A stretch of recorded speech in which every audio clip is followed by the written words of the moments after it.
1800களில் வாழ்ந்த தங்கலானோட கதை தான் இது. குடும்பத்தோட வேப்பூருங்கிற கிராமத்தில் வாழ்ந்துட்டு வராரு.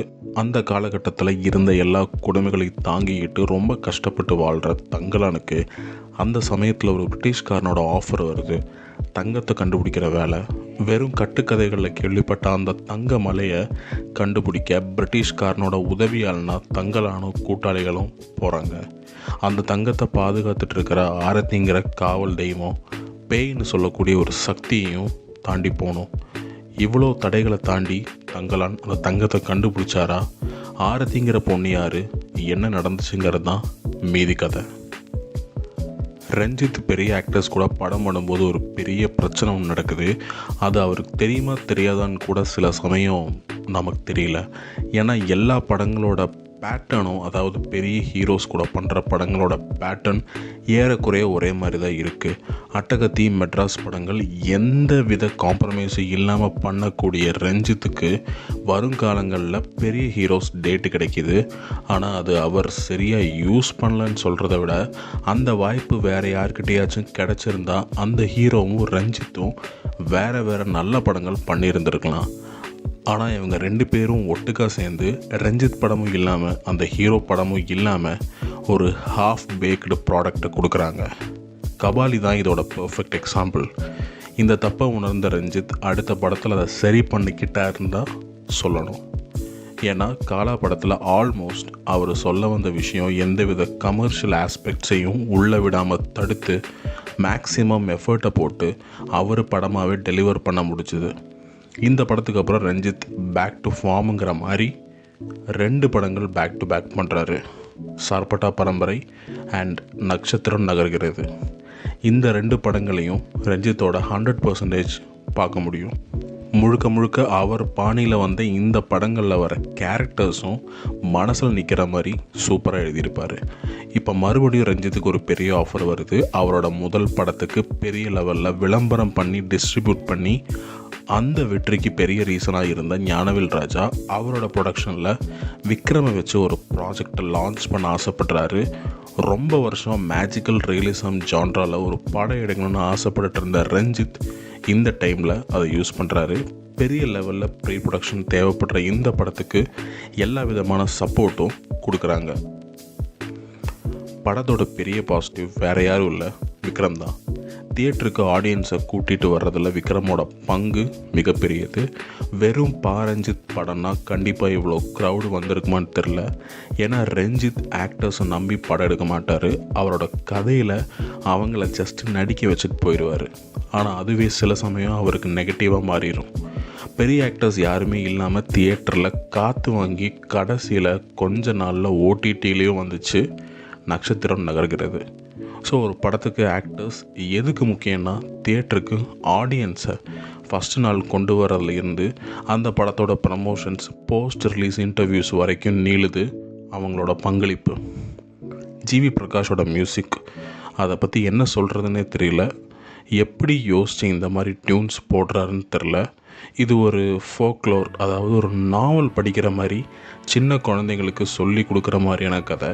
அதை படமாக பார்க்கும்போது கமர்ஷியல் எலிமெண்ட்டாக கண்டிப்பாக இசை தேவை. ஆனால் இந்த கதைக்கு இந்த மியூசிக் தான் கரெக்டாக இருக்குன்னு ஒரு கன்க்ளூஷனுக்கு வராங்கல்ல. ஒரு மியூசிக் டைரக்டரோட வெற்றி அங்கே தான் இருக்குது. அந்த ஒர்க்கை தங்கலானில் 100% பூர்த்தி செஞ்சுருக்காங்க. சிச்சுவேஷனுக்கு ஏற்ற மாதிரி பாடல்கள் அண்ட் இசை ரெண்டுமே பயங்கரமாக இருந்துச்சு. எள்ளுவைய பூக்கிலேயே பாட்டை போட்டவருக்கு இதெல்லாம் ஒரு மேட்ராங்கிற மாதிரி தான் தோணுச்சு. சினிமாட்டோகிராஃபி அண்ட் எடிட்டிங் ரெண்டுமே அவங்களோட ஒர்க்குக்கு மேலே நிறைய க்ரியேட்டிவான விஷயங்களை ஆட் பண்ணி ஸ்டோரியை கன்வின்சிங் ஆக்க ட்ரை பண்ணியிருக்காங்க. ஆனால் ஒரு கட்டத்துக்கு மேலே கதையிலிருந்து நம்ம டிட்டாச் ஆகிறப்போ எதுவுமே காப்பாற்ற முடியாத நிலைமைக்கு தள்ளப்படுது தங்கலான் படம். ஏன்னா ஒரு பாயிண்டில் என்ன சொல்ல வராங்கன்னு தலையை சொரிஞ்சிட்டு இருக்கிறப்போ மேற்கொண்டு கன்ஃபியூஷன்ஸும் குளறுபடியும் படத்தில் வந்துக்கிட்டே இருக்குது. கடைசி 10 நிமிஷம்தான் இதுதான் கதையாங்கிற மாதிரி நமக்கு ஃபீல் ஆகுது. அது வரைக்குமே படம் எதை நோக்கி போகுதுன்னு யோசிச்சுட்டே இருக்கோம். இந்த யோசனையில் 2-3 நல்ல சீன் வந்தால் கூட அதை ப்ராசஸ் பண்ண நமக்கு தோண மாட்டேங்குது. ஏன்னா ஹாலிவுட்டில் இந்த மாதிரி நிறைய படங்கள் வரும். ரொம்ப டீப் மீனிங்கோடு எடுக்கப்படுற இந்த படங்கள் ஒரு பாமர மனிதனுக்கு புரியறதுக்கு டைம் எடுக்கும். ஆனால் அதை இந்த டைரக்டர்ஸ் யாருமே யோசிக்கிறதே இல்லை. தங்கலான் படத்தில் இன்னும் புரியாமல் நிறைய விஷயங்கள் இருக்குது.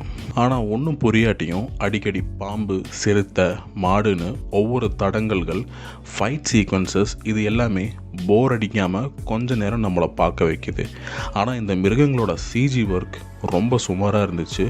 இவ்வளோ பெரிய படத்துக்கு இந்த அளவுக்கு சுமாரான கம்ப்யூட்டர் கிராஃபிக்ஸ் சுத்தமாக ஒத்து போல. இதையெல்லாம் மீறி விக்ரமோட நடிப்பு இந்த படத்துக்கு ஒரு பலத்தை சேர்த்துருக்கு. படம் பிடிக்காதவங்களுக்கு கூட தங்கலானுங்கிற கேரக்டர் ரொம்ப பிடிச்சிருந்ததுன்னு பார்க்க முடியுது. மாளவிகா மோகனுக்கு இது லைஃப் டைம் ரோல். இந்த மாதிரி ஒரு கேரக்டர்லாம் நினச்சா கூட கிடைக்குமான்னு தெரில. அதையும் சூப்பராக நடிச்சிருக்காங்க. எக்ஸாக்டாக ஒரு சூனியக்காரி எப்படி இருக்கணுமோ அதே தோரணையோட அட்டகாசமாக நடிச்சிருந்தாங்க. சில ஆக்ஷன் சீக்வன்சஸும் பண்ணியிருக்காங்க. எனக்கு தங்கலானை விட இந்த சூனியக்காரியோட கேரக்டரைசேஷன் ரொம்ப பிடிச்சிருந்தது. சொன்ன மாதிரி இதெல்லாம் ஸ்பெஷல் ரோல்ஸ், அவ்வளோ சீக்கிரம் யாருக்கும் அமையாது. பார்வதி கேரக்டர் அவங்கள தவிர யாருமே பண்ணால் நல்லா இருக்காதுங்கிற லெவலுக்கு பண்ணியிருந்தாங்க. விஷுவல் எஃபெக்ட்ஸ் டீம் சில இடத்துல பாராட்டும் சில இடத்துல கிண்டலையும் சம்பாதிச்சிருக்காங்க. படத்தில் லைவ் ரெக்கார்டிங் பண்ணியிருக்காங்க. அதாவது டப்பிங் இல்லாமல் ஷூட்டிங் நடக்கிறப்போ டயலாக்ஸை ரெக்கார்ட் பண்ணுற ஒரு ப்ராசஸ். இது ரொம்ப கஷ்டமான ப்ராசஸ். ஏன்னா கிட்டத்தட்ட 1 கிலோமீட்டர் சுற்றளவில் வேறு எந்த விதமான ஆர்டிஃபிஷியல் சவுண்டும் இருக்கக்கூடாது. அந்த சீனுக்கு தேவையான சவுண்ட்ஸ் மட்டும்தான் ரெக்கார்ட் பண்ணணும்.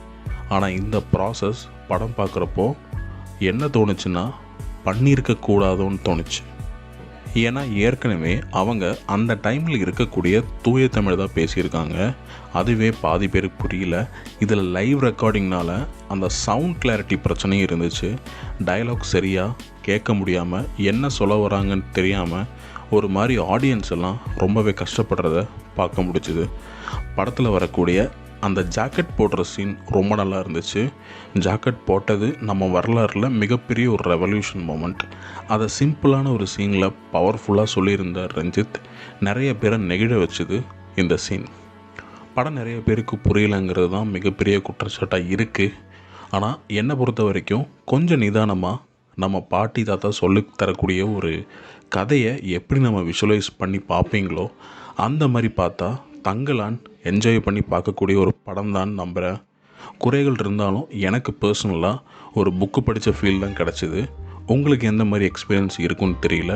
ஏன்னா தங்கலான் கொஞ்சம் காம்ப்ளிகேட்டடான ஒரு படம் தான். மீண்டும் ஒரு ரிவ்யூவில் சந்திக்கலாம். வீடியோ பிடிச்சிருந்தா ஒரு லைக் பண்ணி சேனலை சப்ஸ்கிரைப் பண்ணுறதை பற்றி யோசிங்க. நன்றி, வணக்கம்.